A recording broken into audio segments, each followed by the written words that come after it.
നവോത്ഥാന മൂല്യങ്ങൾ സംരക്ഷിക്കണമെന്നാവശ്യപ്പെട്ടുള്ള വനിതാ മതിലിന് ഇനി മണിക്കൂറുകൾ മാത്രം. വൈകിട്ട് 4 മണിക്ക് കാസർഗോഡ് മുതൽ തിരുവനന്തപുരം വരെയാണ് മതിൽ തീർക്കുന്നത്. 50 ലക്ഷത്തോളം സ്ത്രീകൾ മതിലിൽ പങ്കെടുക്കുമെന്നാണ് സംഘാടകരുടെ പ്രതീക്ഷ.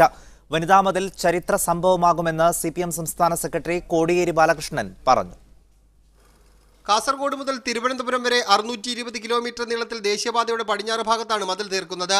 വൈകിട്ട് 4 മണി മുതൽ 4:15 വരെയാണ് മതിൽ സംഘടിപ്പിക്കുന്നത്. പരിപാടിയിൽ പങ്കെടുക്കുന്നവർ 3 മണിക്ക് അവർക്ക് നിശ്ചയിച്ചിട്ടുള്ള കേന്ദ്രങ്ങളിലെത്തും.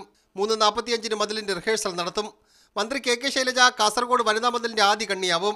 തിരുവനന്തപുരം വെള്ളയമ്പലത്ത് CPM പോളിറ്റ് ബ്യൂറോ അംഗം വൃന്ദാകാരാട്ടായിരിക്കും മതിലിന്റെ അവസാന കണ്ണി. CPI നേതാവ് ആനിരാജ അടക്കമുള്ളവർ തിരുവനന്തപുരത്ത് മതിലിന്റെ ഭാഗമാകും. പരിപാടിക്ക് ഐക്യദാർഢ്യം അർപ്പിച്ച് വെള്ളയമ്പലത്തെത്തുന്ന മുഖ്യമന്ത്രി മതിൽ തീർന്ന ശേഷം സംസാരിക്കും.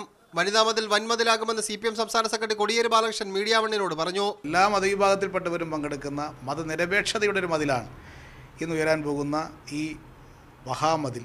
മന്ത്രി മേഴ്സിക്കുട്ടിയമ്മ കൊല്ലത്ത് വനിതാ മതിലിന്റെ ഭാഗമാകും. സ്ത്രീകളുടെ സമത്വത്തെ ഉയർത്തിപ്പിടിച്ചുകൊണ്ട്, സ്ത്രീ സ്വാതന്ത്ര്യത്തെ ഉയർത്തിപ്പിടിച്ചുകൊണ്ട്, സാമൂഹ്യ തുല്യതയെ ഉയർത്തിപ്പിടിച്ചുകൊണ്ട് നടത്തുന്ന ഒരു പോരാട്ടം ലോകത്ത് തന്നെ ഇതൊരു സവിശേഷ വേറിട്ട ഒന്നാകും എന്നാണ് ഞങ്ങൾ കരുതുന്നത്. വിവിധ ജില്ലകളിൽ നടക്കുന്ന പൊതുയോഗങ്ങളിൽ മന്ത്രിമാർ പങ്കെടുത്ത് സംസാരിക്കും. വിവിധ ബ്യൂറോകൾക്കൊപ്പം മീഡിയ വൺ തിരുവനന്തപുരം.